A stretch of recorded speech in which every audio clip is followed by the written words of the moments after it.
Good evening, good afternoon, and good morning to our audience, and welcome to the Filmmakers Journey Roundtable. A roundtable discussion where we invite guests from the filmmaking industry at every level to chat about our experiences and what it's like disappointing all our parents. I'm your host, Nathan Han, a not-so-young producer who decided to join the industry much later in life with zero prior knowledge. So join me as we take a beginner's perspective into the wacky and wondrous world of filmmaking. Joining me today are our two guests, creative power couple, Priscilla Ianson, stylist, fashion director, producer, wife, and Boris Burgess, filmmaker, artist, writer, husband. Welcome to the show. Thank you. Thank you.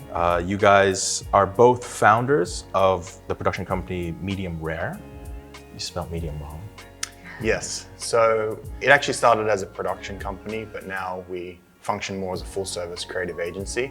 And so Mediam, as in media. Yeah. Okay, clarify. Mediam Rare. With clients like MasterCard, Coca-Cola, BMW, and with films such as Piece of Cake, The Hook, Hong Kong Fugue, and I believe it won a 48-hour film festival, Basket Case. Yes.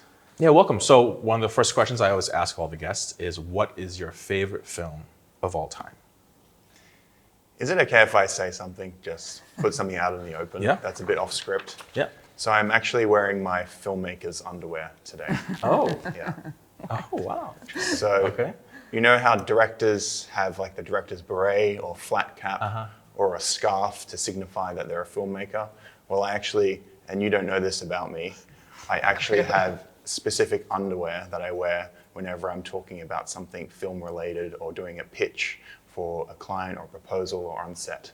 So it's a... Now the whole world knows. Yes.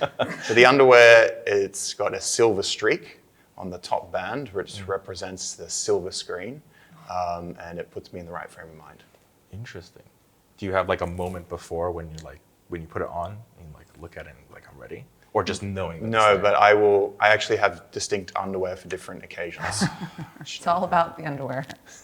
It's what you can't see that makes the biggest difference. Yeah. That's interesting.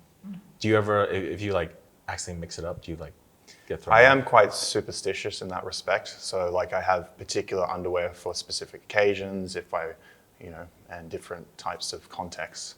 So yeah, it's weird. Right. But Thank you. Enough underwear. Okay, all right. So favorite movies? Me first. This is a very difficult question, you realize. We also understand, I tell the guests, it can change, right? So I think we kind of like, what is your favorite movie Sure. right now, right? I would say that my favorite film is Amélie by Jean-Pierre Jeunet. It's a French film. I love the storytelling. It's quirky. It's also very stylish in terms of the, art direction, the set design, even the way that it's filmed, I think is very considered. I love Paris. It's a story of intrigue and romance. And beyond that, it's also a film that brought us together. Do you want to tell the story of how it brought us together, or would you like me to? you can tell the story and I'll just pepper in some right, colorful sure. little anecdotes. So Boris and I met at uni. We were studying different degrees, but we had one class that overlapped, which was a Introduction to Film Studies class. So film brings us together. Yes. Wow. So I was studying economics, but I was always interested in film. But my parents wanted me to pursue something more practical, which is why I studied economics. But I was able also to introduce some electives, and I was always interested in film. So of course, the one I chose was Intro to Film. And Boris was doing a media communications degree, and Intro to Film was a mandatory class for him. And it just so happened that we also ended up in the same tutorial, which is like a smaller group where you study. And part of the assignment in that tutorial was to do a profile on an auteur. And so I profiled the director, Jean-Pierre Jeunet. He has a very distinctive film style. And to me, he's like the definition of auteur, at least he was to me back then. And I did a presentation, and at the end of the presentation, I said, "Who wants to borrow my DVDs?" And Boris raised his hand. I'll borrow them. And then so This is just one This single one hand. here. Yeah, there at was the only back. one hand. It was his hand. Yes, that's true. But during your presentation, I was like, ooh, who's this? Yeah. So I was already sizing you up. I already had ideas in my mind. Okay, thank you. Yeah. All right, let's not go into that now. And so then a few weeks later, we were at a party on campus, and he ended up like behind me in the line to buy beer, and he like poked me, as you do. It was actually True like sign of love. like this type of Yeah, poke. it was It wasn't like, literally- excuse me, it was like, Yeah, it was. It's either poking or pulling Yeah, the hair. yeah. That's And what you then know. the opening line, I still have your DVDs. Oh. and to this day, I've never watched the DVDs. And that's completely honest. Wow. Yeah. All right. So that is my favorite film for many reasons. Okay. I think I'll have to watch it. What is Amélie from Montmartre. It's a story about a girl who lives in Montmartre, which is a very quirky neighborhood in Paris, and there's like a mystery of sorts that she needs to solve. I don't want to give too much Okay. of the movie away. Okay. But yeah, there's a mystery involved. She comes across all these unique situations and clues that lead her to something that is. Really try not to give away any Yeah, I'm spoilers. trying not to give it. I don't I'll just like, watch. I don't I'll just like watch to it. give movies Yeah, away. yeah. You know, I'll just watch it. Just rob them of the Yeah. joy. But I think, you know, I am someone who loves storytelling. I've always been a big reader. I love books. I love, you know, in what we do, it's very much for me the most important part of it is the storytelling part. And I think at the heart of it, it's just a really interesting story. And then on top of it, it's beautiful in the way that it's shot. And I have a fashion eye, so like stylistically and artistically, I think it's very beautiful. So it just checks all the boxes for me. All right. What about you, Boris? Favorite film? That's a very difficult question. I think there are moments in films that I really enjoy and appreciate. Starting from the comedic side, I think the first 30 to 35 minutes of Anchorman is absolute perfection, just in terms of the way in which it's edited, the cinematography, the character introduction, the humor. For me, that's absolute perfection. On the dramatic side, I mean, a Scorsese film, Age of Innocence in particular, and, you know, Goodfellas, Casino, for me, that's like exquisite, absolute perfection. And then I really love, you know, Australian films. There's a filmmaker called Rolf de Heer. He had a film called Bad Boy Bubby, which had a really big impression on me growing up. But in all honesty, and sadly, I don't watch a huge amount of film anymore. And now having children, it's a lot of Disney. However, a film like Moana, the 3D animation, I can really appreciate that now. Because it's got so many levels, it's a wonderful story, it's got an incredible message. You know, the music, the singing, the orchestration. So yeah, you're starting to really appreciate different types of filmmaking and creative storytelling expression. I think the viewers will know my favorite film of all time is Shrek, still, and will always will be. I think it's the most well-contained, best story, I think, and I love animation. And I loved Shrek when I was Shrek is, as the viewers also know, there was one point, I can't do it now, but there was one point where I knew the entire dialogue of the whole thing, and I would just... And you've lost it? I've lost it. I've lost sad. it. And my parlor trick that I would force on all my parents' friends when they came over would be I would recite the entire movie, and they would sit there and be like, okay, get your son away from us, you know? Next, I do want to ask you guys individually, creatively as artists, what drives you as an artist? You know, I know both filmmakers, but primarily your experience is in the fashion and styling, and yours is in writing. Well, both of you write, but in directing. What is, when you wake up, I got to start creating. What makes you want to keep creating? Oh, wow. Do you want to go first, or? You can go first. I mean, I think I'm someone who's driven by challenge. I like to be challenged.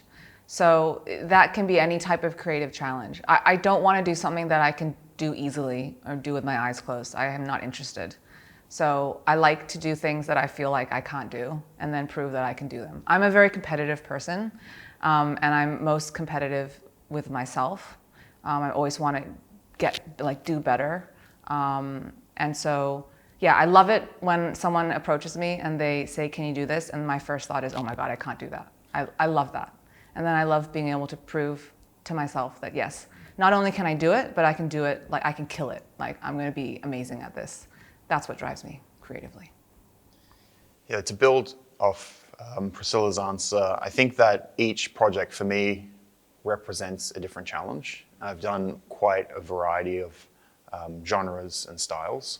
And so I really see each opportunity and each project as a challenge to myself, whether it's in terms of like the style, the genre, how I want to communicate it, how I want to put together the story, or if it's with something more tangible and tactile, such as art, that's related more to self-expression and authenticity.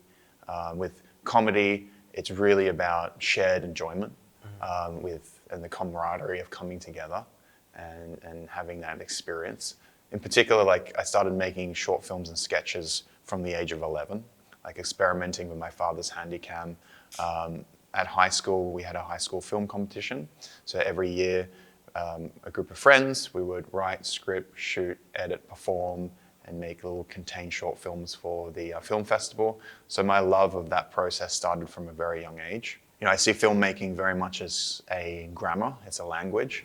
And so learning that language from a young age is something that I really benefited from. The 11-year-old you, what, because then you've been kind of filmmaking since you were 11 in a sense. What kept you coming back to making more and more? Was it the response you got from the audience, or was it just, I have another idea, I need to make it, I have another idea, I need to make it? I think that I really enjoyed the process fundamentally from start to finish. I started even editing from a young age, so I liked the editorial component of putting something together and then thinking about it, reflecting, reviewing, taking a day. I think because I have such a long history with filmmaking, I'm quite content and confident in my ability to learn and evolve. So I don't feel like I have to compensate. And I appreciate that there are other amazing artists out there that are driving the standard and giving me inspiration. But when I start a new discipline, like for example, during COVID, I started doing music production. And I would create something, and I'd be like, Priscilla, what do you think of this amazing piece? And then whatever she said, her answer would not be good enough or satisfy my ego. She'd be like, oh yeah, it's okay. And I was like, what do you mean it's okay? Did you listen to it properly? Let's do it again. Yeah. It's like any new discipline, I think I'm like amazing at it. And my ego's like, I think I need to get to a point where I need to start appreciating our own work. I do try to do that, but I think I'm still at the phase where it's like I still need to check with everyone. And when I show like work to my friends and stuff, and I'm like, you should be laughing at this point. Why are you not laughing? Or like, did it hit? So I need to step away. Do you like it? Yeah. Do you love it? You can't please everyone when you're creative. I think we'll talk a little bit about it later, but like even like, cause I worked on Asia's Next Top Model, which is such a public show with such a huge audience. Like there are so many haters, but there are also so many people that love what you do. So yeah, I think work that is like divisive in this way, that creates these like different reactions, I think actually is good work. Mm-hmm. Yeah, okay. I think work that's gonna please everyone is too safe. Right. So I think it's okay to have critics. Yes. Yeah. My neighbor loves my music orchestrations. Yeah. He's let you know by banging on the door. It's amazing! Keep it louder, please! Okay. So actually another thing is you guys work together on a lot of projects. Now, that's one thing that actually a lot of people might be like, oh, really? Because the saying is, you don't want to work with your SO, a significant other, if it comes down to it. But you guys have created some amazing products together, and I just like to ask, like, what was the moment where you're like, oh, I want to work with you? think it happened quite organically, but I would say why it does work is we have shared values, but very different skill sets. And that's what enables us to work cohesively together, respectfully, and in harmony. Because we have very consistent values around quality and ethos and storytelling and even like bigger picture things. So we're very much on the same page, and we're very respectful, and then coming at it from different perspectives as well is, I think, helpful and constructive. But yeah, we have different skill sets. So I'm not trying to go into Priscilla's territory, and she's not trying to kind of move into my territory. And I think if I can just add to that, the biggest thing is also trust. So, and I would say I'm this way with whoever I work with in general, but it has to start with Boris. I have to trust him to deliver what he does best. I have to trust my team to deliver what I assign them to do, and then they have to trust me also to do my part. So it's never gonna. It's so collaborative film. You have so many people. And also the client has to trust you, and it all starts from a place of trust. Yeah. Right. It's like almost like tag teaming. All right, it's your domain now. I trust you to take care of it, and then when it's your turn, they trust you to take care of it. Yeah, and I think the way we operate, the people that we choose to work with them because we believe in what they do. We're not going to then micromanage them and say, oh, you hover over your shoulder, looking like that's not how we work. And I think if you give people your trust and share your vision, I think that you get a better product, a better output. Yeah. Yeah, and I think that I have certainly become more collaborative over time. I think, as a younger creative, perhaps being a bit more insecure and sensitive, you really want to get as much control over the process as possible and as much ownership. Whereas now, being a little bit older, a little bit wiser, I'm very happy and comfortable at having people do their best work and just letting them do it. And then for me to bring my value and skill set to oversee and creative direct. This is more in the kind of the commercial work context. And that makes me really satisfied actually doing less work, if that makes sense. Because I only have so much bandwidth, I only have so much energy and capacity. So now I'm becoming, I would say, radically much more collaborative. Yeah. And if I can add one more thing, if that's okay, communication as well. I know this sounds like we're talking about like our romantic relationship. And, I would say the same things apply. The same things apply romantically and in work and with kids as parents, and also, with the friendship that we have. I think it all starts from the same kind of foundation, and communication is such a big part of any relationship. And I think that we have, over time, learned how to communicate more effectively with each other in these different roles that we have. On the topic of trust, then how do you know who to trust? Because there's always what if you're trusting someone who's not that great? I think Boris is quite good at sussing people out. This is one thing that I've always been impressed with him, is he can tell very quickly if someone is trustworthy or not. I'm not as good at that. So I often defer to him for his opinion after we have meetings or we meet new people. I'm like, what did you think of that person? I think he's quite good at he's quite good at reading people. What's the trick? Trustworthy. Can be trusted. Can be trusted.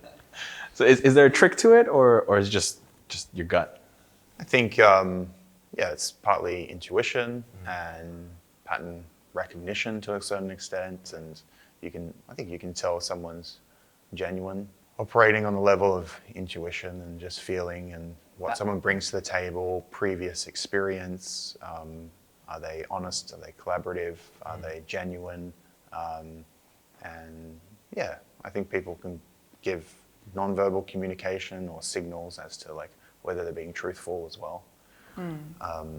I think also, once we establish via Boris's method if someone can be trusted.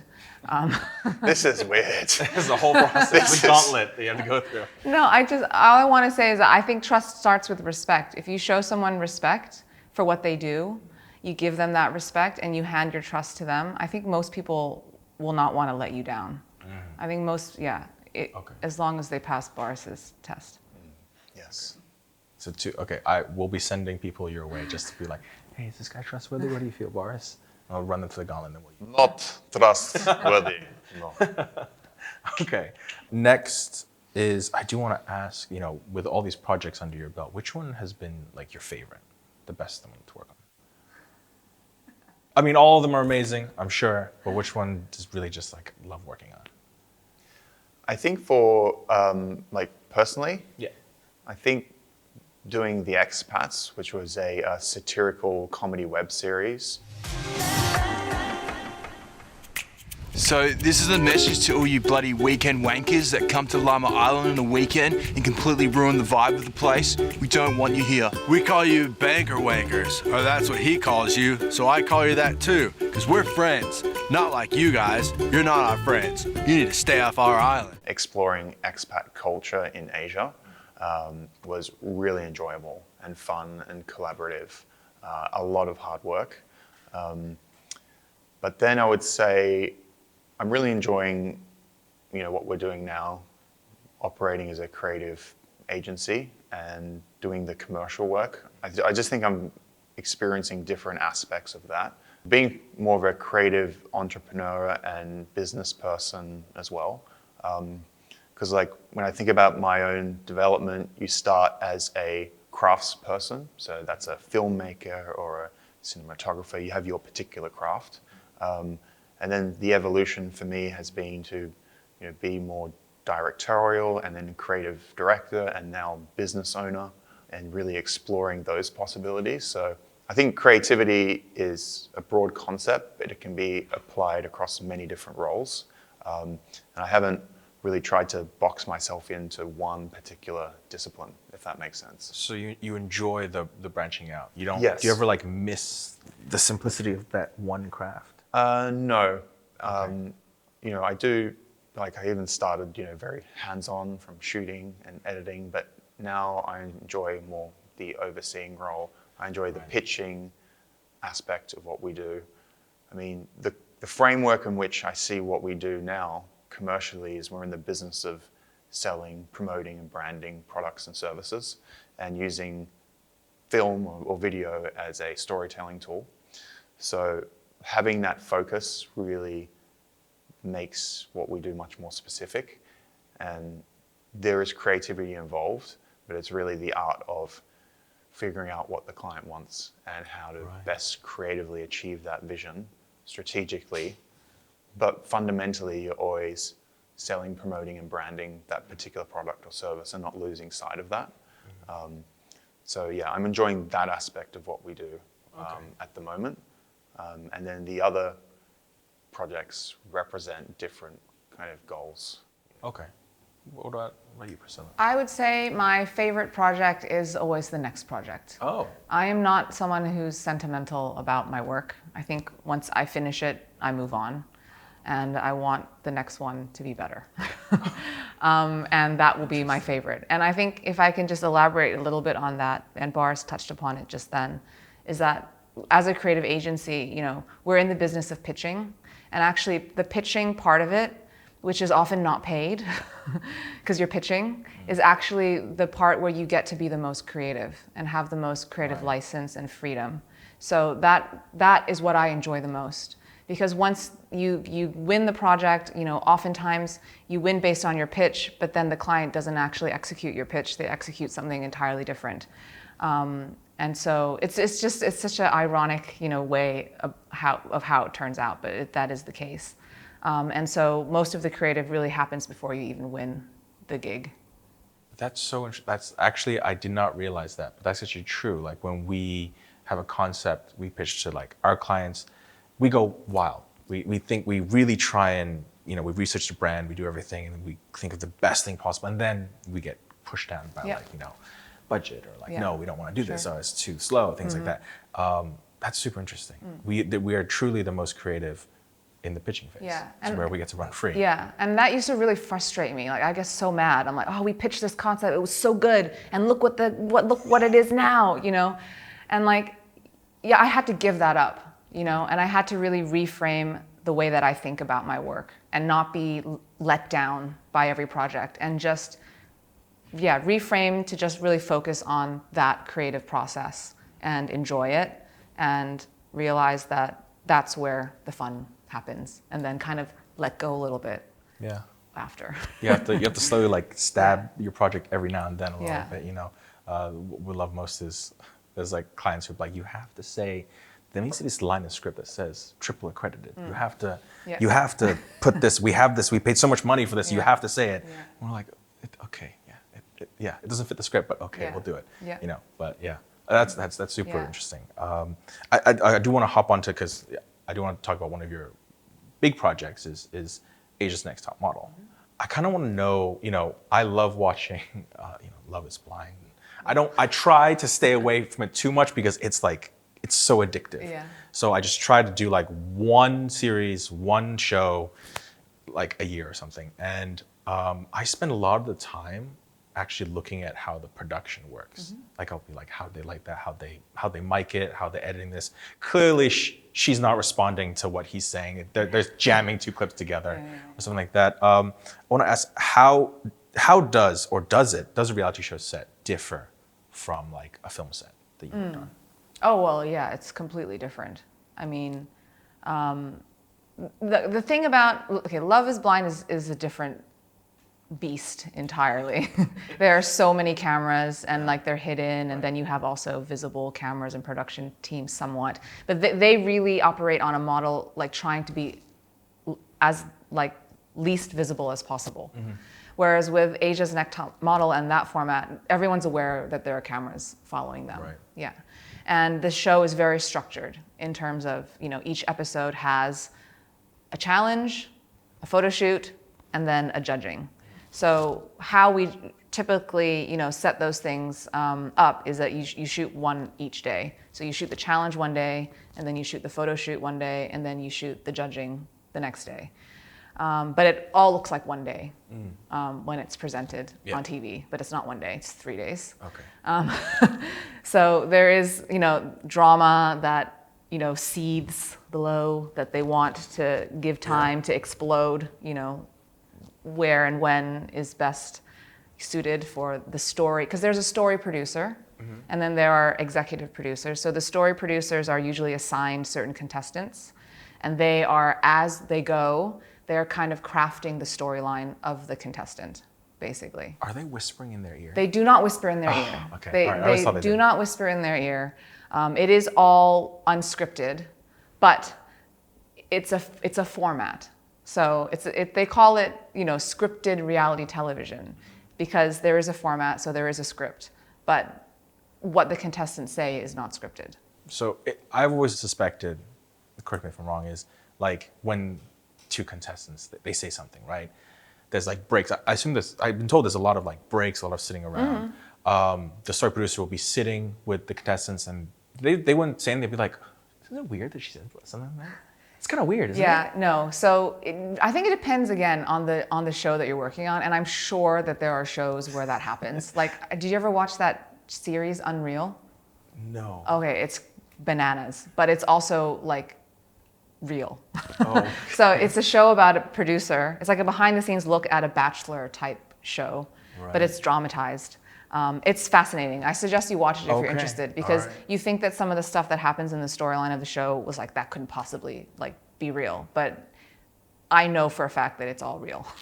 Wow. But to answer your question, on the show that I worked at, Asia's Next Top Model, no, they were not sitting around, you know, trying to feed them ideas and things. I mean, but you know, having said that, there are some contestants that are super willing to step up and do that. You know, they know when they sign up for the show, like this is their chance to, you know, be famous for either being the bitch or being, you know, the good girl or whatever. And they know that when they sign up, and they're ready for that role.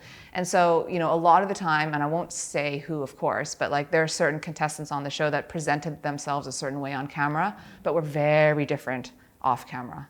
Right. And so, you know, those are the smart ones. Those are the ones that are there to play the game, and they're the ones that last to the final five, you know. But just what I find fascinating is it is operating on the level of psychology, Oh, and you do get invested and buy into this alternate reality. Yeah. Like, I'll give you an example. 20 minutes into this podcast, I've forgotten about the cameras. Oh, yeah. You know, and that's what happens. You Yeah, know, yeah. it's, you know, that question about, you know, what is real. Yeah. And if you create an environment and the psychology in the environment, and you have the right stimulus, people actually buy into it. Yeah, You know, and get invested in the drama and take it personally. Where does a stylist fit into the filmmaking process? And as a director also, like, where do you see a stylist fitting in filmmaking? Maybe you answer first from a director's perspective. No, I think you should answer first, since you've operated as a stylist and fashion director. I mean, I would say again, every project is different. You know, yeah, it's a very difficult question to answer, because I feel like on a commercial set, you don't really want most of the time for the clothes to distract from the product. So the product is the star, the service is the star. The wardrobe should reflect that, but not outshine it. Right. But then when you're working on like a short film, you know, it's about the character. It's not about making the look amazing, because that doesn't always serve the purpose of the character. So you have to think about how to dress it appropriately. For a show like Top Model, wardrobe can add to the drama and can add to the storytelling. You know, Top Model is entertainment. It's not a high fashion magazine. You want the imagery that is shot for the show to be like crazy and outlandish to get people talking, you know? So with Top Model, it's not necessarily about making them look as elegant or as stylish as possible. It's about delivering something that's worthy of entertainment. Okay. So it's a different, so for different types of sets, it's a different role. Yeah, like I'll give you an example. Like for the challenge, for example, you know, it was always themed, and in order to make it, you know, camp it up, you know, we would dress them accordingly for the theme, right? So if it was like an outdoor, you know, physical challenge, we'd have them dressed in like campy, physical 80s kind of outfits, you know, to add to the entertainment value. If it's a photo shoot, sometimes it's like, oh, okay, well, I see this girl, she's been doing really, really well. Maybe it's time to give her a dress that's difficult, see if she can deliver, you know, or maybe you know, this girl's the villain, right? We want her to look like a villain. Let's dress her up like a villain, you know, like it's the styling when it comes to reality TV is really about perpetuating the entertainment of the show. So like I was very strategic in terms of how I dressed them for those things. But I think to sum it up, a stylist's role is different depending on the project. Right. And that's why you have certain stylists that just do commercial, just do editorial, just do film, just do reality TV, because it can be difficult to switch between the different styles. But I like that. So Changing headspaces Yeah. as you go on project. What about you as a... I mean, what she said. You're a very interesting person. That's good, having your partner as your biggest fan. That's he is. wonderful. Yeah. Is anything like, let's say when you're doing one of your films you're working together on, or even like a commercial thing, do you have any expectations for Priscilla as a stylist, or is it kind of just you go? So typically now, I mean, the roles have changed. So Priscilla will work more as project manager and branding communications, and I work more as creative director. But previously, it's very contextual. So for example, doing something like the Expats, it's whatever enhances the comedy and brings out the characterization. And that's from the styling perspective. That brings out the comedic element, even if it's pushes towards caricature, it has to be very visually driven. And then, in respect to film, it's about the reality of the film, the reality of the characters, the psychological impact of color and cut and shape, how that supports the storytelling. So, is that something that you'll usually discuss together, or kind of she will let you know? I think discuss, and then sometimes, Priscilla's very methodical, taking the story and the brief and developing a concept and decks, and we'll go through it together. So back to you trust her to Yes. I trust you to take Yeah. care of it. I know you guys understand what you guys both want, so you trust each other to get it done. Yeah, and then Right. it comes down to different working style and your perspective on what you want to bring to the creative project. Everyone comes from a different background, and they bring their background and their history and their values and also their passion to the project. So I want to ask about the expats, because I just went down a rabbit hole of the expats, and that was extremely fun. I've got a couple questions. First is, how much of it is written and how much of it is improv? Yeah, so we were quite specific with the pre-production process. So I would always do an initial draft of the script and then bring in the key collaborators, such as Dave, who was the other main actor. And then we would do a test read, a table read. And then Dave is incredible at ad-lib and improvisation. Once he got into the voice of the character, then he would start riffing, and that's when I would start recording or writing and making notes. So from that aspect, when it came to the on-set performance, we had a good starting point. I would say if you're looking at a breakdown, probably 70 to 80% scripted, 20% improvised. Okay. But yeah, always having a clear starting point, and that would be the first or second or third draft of the script, which would be the launch pad for us. And then we would do some live riffing as we would perform it, and then I would add additional notes or revisions to the script. And then we would perform it on set, and then I'd be like, okay, we got that, let's just do something different, or let's just riff. Because I felt, whenever I watched it, it felt so natural. I almost felt like it was, you guys like had a concept and then just showed up and let's press record and let's just riff. It just felt that natural. But quite a lot was written. Yes. Okay. Yeah. And, I think it's having the script is a great starting point. And I think it gives you confidence because you can always rely on the script. If you go to the set without a script and you feel like you don't really have a clear idea of what you're doing, that adds a lot of additional pressure. But if you already have an idea of the character and the story and the comedy and where you want to go with it, you have that as your crutch, and you can do it that way, and then you can do it another way. But I always had, greater kind of ease knowing that we had that roadmap. Have the safety take, the one that was scripted, then you can go off and have fun. Correct. Okay, so next I want to ask about one of your short films you worked on is Hong Kong Fugue. Is it Fugue? Yes. Fugue? Correct. I remember really enjoying watching it because one, it said that it was unscripted. I just want to ask, what was the inspiration? Was there an anchor visual that you had in mind? What was the concept? So it was co-directed with my uncle, who was the director of Theatre Sports Australia for a long period of time. So he has a background in improvisational comedy. So he's incredibly experienced and skilled as a director and performer. So we started talking about different types of projects, and we thought, wouldn't it be interesting to apply his skill set and methodology to a filmmaking context and do a completely unscripted film. So that was the starting point for the project. And so he has, incredible skill in terms of directing actors and setting up actors in the moment to create a unscripted narrative that's unfolding in real time. From my perspective, it was really thinking about how to create an environment as well as the mise en scène and the context to build the film. And so the starting point was we had I think it was 8 actors, and we started with confessionals to camera in a studio with a white backdrop. The performers weren't aware of their character. They weren't aware of the questions that we were going to ask them. But their answers were the starting point for the film and for the basis of the narrative.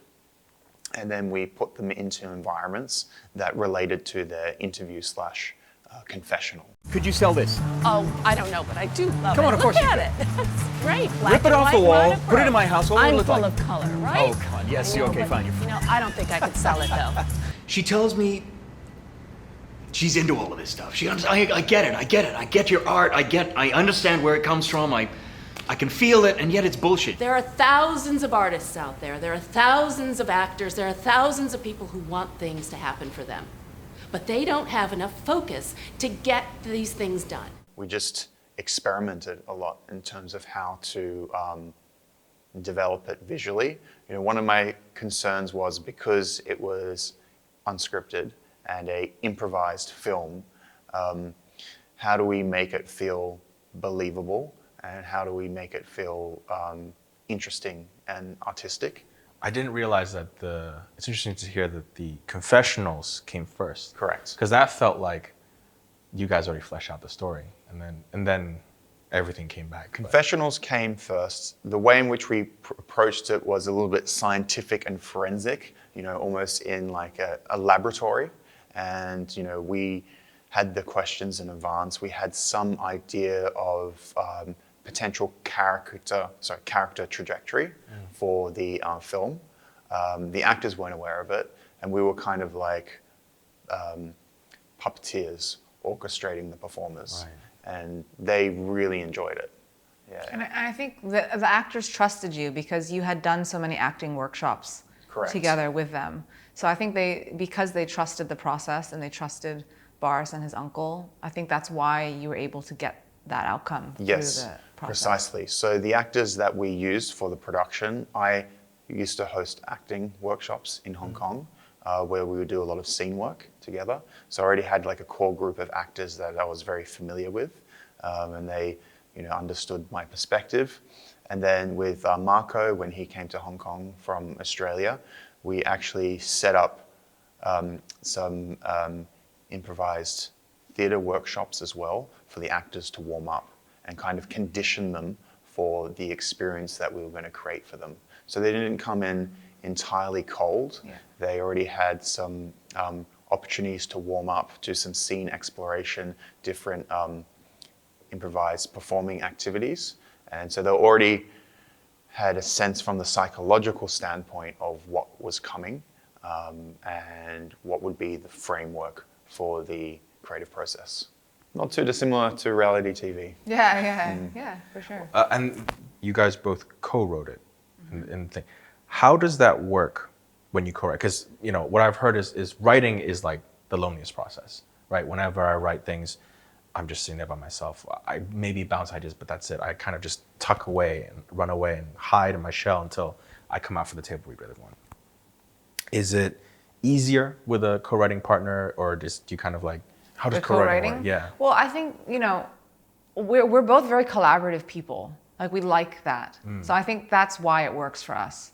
I think there are also a lot of writers that like to, like you said, you know, go hide in a hole and write. And I used to be like that with my own like personal writing, and so I do have that outlet. But I think when it comes to creative writing and commercial writing as well, which we do now, you know, it really helps to have someone else to bounce ideas off of. And the way that we work is we also don't just do it the two of us. We involve our whole team, and our brainstorming sessions and our creative sessions, which do involve writing. You know, everyone has to contribute. You cannot be silent. The way that we do it, we structure in a way where everyone has time to speak, and you have to speak. And you can have a bad idea. And you can have, there are no bad ideas. Sometimes, you know, someone says something they think is a bad idea, but it actually ends up the idea. You know, it just needs a little bit of refinement. So, yeah, I think that co-writing for us has been very, successful and productive. Okay. Co-living, Co-living. co-creating, Co-parenting. co-parenting, co-loving. That's my next question is, how do you not take work home? Or do you not take work home? I think for the most part, we have good boundaries in place. We really enjoy spending quality time with our family and children. And so that is something that we really value the most, more so than work. So I think, like, how much can you really talk about work until it starts to get arduous and tiresome. You know, Right. it's like, am I just rehashing something that I've already said in the office and doesn't need to be said? Or is it something that genuinely needs to be addressed now and in the moment? Do it, move on. So I think that is our philosophy. I mean, now having children, they're the special thing to us, and we want to give as much attention and time to them as possible. Work is seasonal, so there's a balance there of when there's not as much work on, spending more quality time with them. If there's a lot of work on, it needs to be addressed in the moment, do it. But if there's nothing to talk about in respect to work, we'll leave it aside. Yeah, I think we do inevitably bring work home sometimes, but I think that we both are very conscious in terms of not talking about work in front of the kids. Like when we're with the kids, we're with the kids 100%. Right. Like, and sometimes we forget it, and I have to remind him, or he has to remind me. But like I had parents who were very, very involved in their work, and amazing parents, but they often brought work home. And as a kid, I always, really hated that. And so I, because of that, have been very conscious now as a parent that is entrepreneurial, like my parent was, to not bring work home and talk about it in front of the kids. Once the kids go to bed, if there's anything outstanding that we need to discuss, we do that first, and then we don't talk about it until the next day. Yeah, I'm pretty burnt out during the week. So it's just, you're not even, Yeah, when you and walk home, on the it's- weekend now, it's like, Okay. kids, if I have a thought or an idea, I'll keep it to myself. I'm like, this idea is amazing. Listen to this. And I I'm would like- shut them down I'm like, one after the other. This one is amazing. Come here. And I would but I've stopped quickly that. tell him no. Because it just sounded so great in my own mind. But when I expressed it, she was like, oh, someone's either already done that. Have you thought about this? And it's like, okay. Boris is a dreamer. He's very, he has big ideas. I'm someone who's more practical. I encourage big ideas, but, you have to be able to execute. If you can't execute, then, Right. I'm more practical. So I want to ask as parents, especially, this is a question that I have because, me and my wife are looking to try and have a kid, and we're hopefully going to try have a kid soon in the future. I do want to ask, as parents who work in visual media, how do you feel about screens and your child? Good question. I think that screens are an inevitable part of our life. They're inescapable. I think to try and limit it is actually not the right approach. I think you have to, like in our house, the TV's in our living room, so whatever the kids are watching, we are watching. So we always know what they're watching. I don't let them watch on an iPad. I don't let them watch on an iPhone. I have to hear and see whatever it is that they are consuming. I think that's number one. I think, like in terms of social media, for example, we don't post our children on social media. That's not entirely true. Well, we don't. What do you mean it's not true? Well, we do, but it's not public. Yes. Yeah. We don't post it publicly on social media. There's just too much out there that we know that people can do to manipulate stuff that's just scary to us. And so we don't want to put our children at risk in that way. But I think, our kids, our eldest knows what we do now. I think she thinks it's interesting. She always asks me questions about it.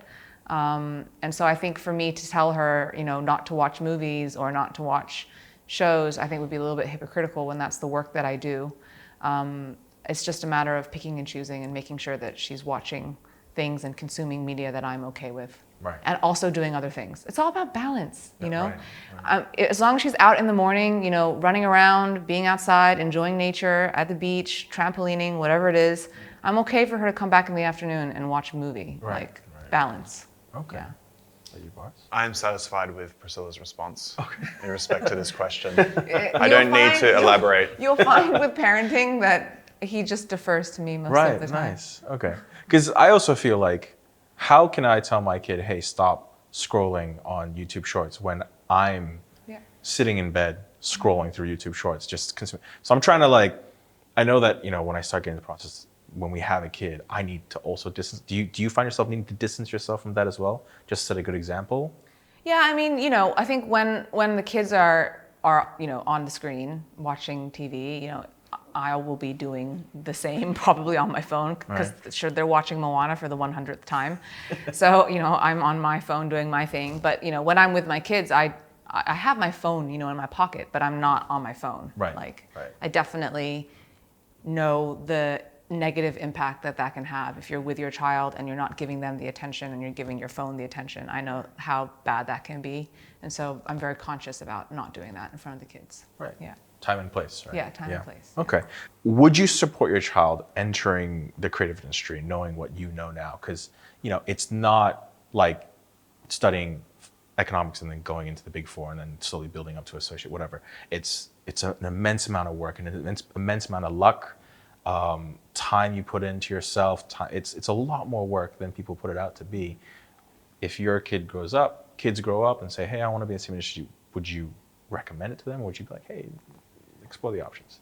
I think that, it's always like perception versus reality. So from the outside looking in, people have a certain perception about what the creative industry is, but the reality is always completely different. You need a very broad skill set in order to be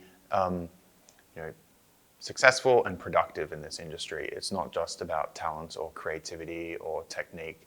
There's a huge range of other skills that are required in order just to work and live and support yourself in this industry. A lot of people that I enjoy working with in the creative industry come from a broad set of different backgrounds. Usually they didn't go to film school or come from your conventional pathway into the creative industry. I think that's really helpful because they bring different ideas and perspectives. I think creativity comes in all different shapes and sizes. And I think in terms of my children, I would be, supportive. However, there are a broad set of skills that you need in order to find your niche and how you can add value, how you can make it, rewarding but also commercially viable. So you'd use your experience to better inform them. Yeah, I think, I look at the example of sports, and a lot of successful, athletes have had parents and fathers that have been successful athletes prior, because you understand the psychology, you understand the game, how it works, but ultimately the individual has to want to do it. So I could give some insights, but I think that you can be creative in all different types of roles. And I'm not trying to box myself in or my children in. I think it's fundamentally up to what they want to do. And I think, and then the other thing is the industry is evolving so quickly. So in 20 years' time, the industry will look completely different. The way in which we're producing, consuming media will have shifted. So I think the creative umbrella is important, but being very adaptable and open-minded and collaborative, because what I'm doing now wasn't necessarily what I dreamt of 20 years ago. However, I'm incredibly satisfied and I've adapted to change, and I still find it rewarding. So I can't be too singular and fixed, if that makes sense. Right. Yeah, I think fundamentally if you're passionate about something, you're going to pursue it whether you have the support of your parents or not. So it's like, that's what I did, and my parents support me, but originally they wanted me, I studied economics, as I mentioned, but I ended up in film and creative and styling, which is totally not what I studied at school. So, if you're passionate about something, you'll find your way, you'll make it happen. So why not be there to support them on that journey? So it doesn't have to be film. If my daughter wants to be a doctor, if my daughter wants to be a bus driver, if she wants to go to space, whatever it is, my philosophy is I'm there to support you. Right. I had very supportive parents in terms of this industry. Right. I always had a camera in my hand. My mother was incredibly supportive. She bought me my first professional video camera at university, and I was already doing some work at university. So I think that was always my path. I think we all get there despite happening, sure. so might as well just be there for them rather than be the thing that stops. Yeah, my mother still tells me, "Hey, stop your movie things. Come be a real estate agent." I'm like, I don't what? No, no, what? Okay. But yeah, one day she'll understand.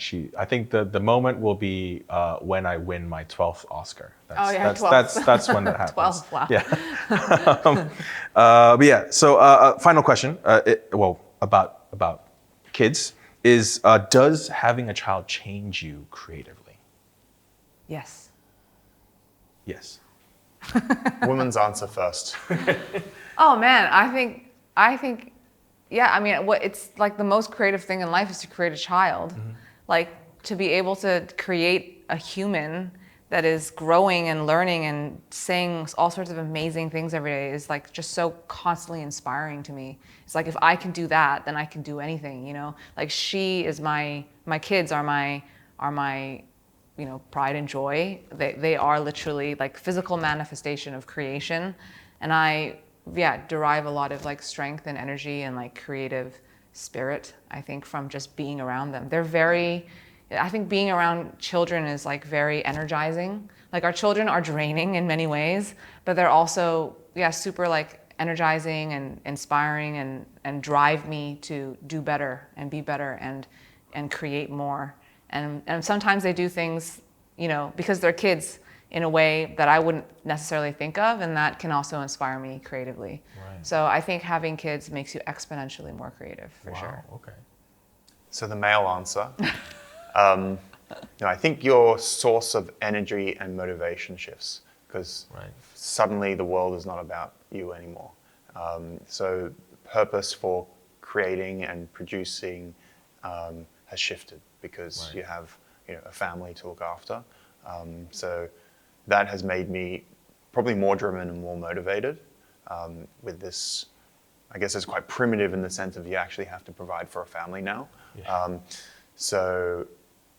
get a lot of motivation and also creative motivation from that aspect. And I think it's helped me in the sense that I've realized that I only have so much energy and bandwidth. So it's allowed me to really understand that when I'm working on a project, I give it my full and undivided attention. And then when I'm not on that project, I can, shift my attention and focus. So energy is a resource and you only have so much of it. And you have to figure out how you want to use that energy at that time in your life. So I've had to compromise and put aside certain creative projects. For example, like some of the short films and web series and other things that I would like to do. But this is just a time in my life where it's really about focusing in and using my energy in this way in terms of the commercial creative projects. And then, once I'm through this period, then that will open up opportunity for other more personal projects. Yeah, and I think that's also like a really good thing to have something to look forward to later in life. Because like when your kids are young, there's so much of your life, but then they grow up and then they don't want to have anything to do with you, and then you can go back to things. You can revisit things, and I think that's a really healthy way to think about it. Things to look forward to later in life. It's also kind of cool. Like you might have had one perspective or approach to a passion project, but with kids now, you have this additional perspective, parents, where you see through the eyes of your kids, and you can add that onto whatever creative project that you've always wanted to do anyways, right? Yes. I mean, I'm just thinking, if expats on like expat families and things like that, right? Yeah, I mean, now you have that perspective. Love it, but working with kids is not easy. I mean, once you go into the world of being a father and other parents and schools, and that's a whole different source of material. Yeah. So much material. A lot of material there. Yeah, for sure. Oh, wow. That's yeah. But yeah, just to add on to a point that Priscilla made is that I think that, we live in a culture of constant self-comparison and like we have to have it all figured out by a certain age.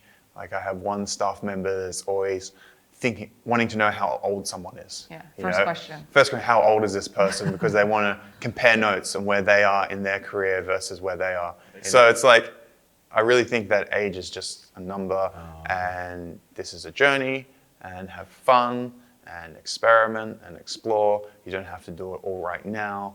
You should have things to look forward to. Yeah, but can I also just add one more thing, which is that as a woman, when I was pregnant, I actually think I was very creative. Oh. Yeah, I think just being pregnant made me ultra creative. So if there are any creative women out there that are worried about not being able to work when they're pregnant, I totally disagree. I think being pregnant, you're gonna make like the most creative output in your life. As you said, when you're creating, you're oh my God, it's creating. like such a powerful thing. Yeah, I don't know. Sorry guys, like you don't know what it's like. You know, you're missing out. Get pregnant, But like, yeah, I really think that like the work that we did when I was pregnant is some of the most creative, at least from my perspective. Wow. Yeah. Okay. So well, tell your wife. I will. We're very both into trying to get pregnant as soon as possible. Okay. Yeah. Best of luck. So last question is for you, either individually or as a duo. What is the dream project? Oh my gosh. Like for us, we always talk about we got to get that Nike project. You know, that Casa Semenya ad or that Nike ad that's just super inspirational. That's what we always like every year when we get together and we talk about the next steps. The title of the meeting is Road to Nike. That's might have changed now, but for us it's Nike. So for you guys, like, is there a dream project that you have? I am a little bit mindful of that because, you know, I've done some projects that from the outside, you know, was my dream project, but then actually turned out to be really disappointing. And like, this is not what I thought it would be. This is horrible. Okay. So I really enjoy challenging projects, you know, creatively. So I don't think there's necessarily a dream project at this stage. Okay. I think I have other personal goals around what I want to do with the business and growth and expansion. And I think the projects are just a way of serving those goals and objectives. So it's not so much project orientated. Of course, there are some projects that I see in my mind that I would like to manifest, but if I don't, I'm kind of at peace with that because it's not what it always seems. So Mediam Rare is the dream project right now. Correct. It's expanding that. Okay. Yeah, I mean, I would say that we've been very lucky. I think that Boris and I, we set goals and then we make them happen. Like, I believe in the power of like manifestation and just putting it out there. I think I've manifested a lot of jobs in my life. I think the first step is saying you want to do it. The next step is believing that you can do it. And then the final step is doing it. I think it really comes in that order. And, you know, we wanted to work with an automobile client. We got an automobile client. You know, I wanted to work on Asia's Next Top Model as the fashion director. The opportunity presented itself. I really believe in, you know, putting it out there. You know, that's the first step in making something happen. Right. So I don't think I have necessarily like one dream project at the moment, but I believe in dreaming, and I believe that you can make dreams happen. Yeah. You wanted someone to borrow your DVDs? Yeah, exactly. Oh, I did. I actually wanted him to borrow. I wanted him to raise his hand. I saw him on the first day of lecture, and I was like, "Who's that guy?"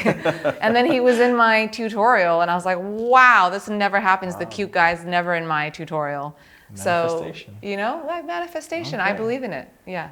Okay, we're coming to the end of the show, and I do want to give you guys the opportunity. Is there anything you want to tell or a message you want to give to anybody who is starting out in the industry or maybe unsure of themselves, and any advice you want to give? Run away. No, I'm just kidding.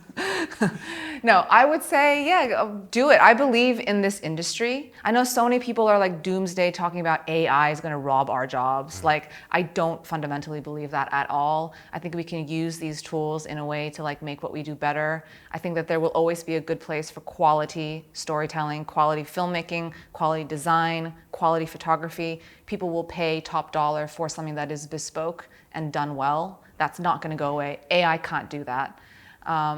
And so, yeah, don't let the naysayers get you down. I'd say just like do better, you know, and go for it. Great. Boris? I would say have a very comfortable pair of underwear. And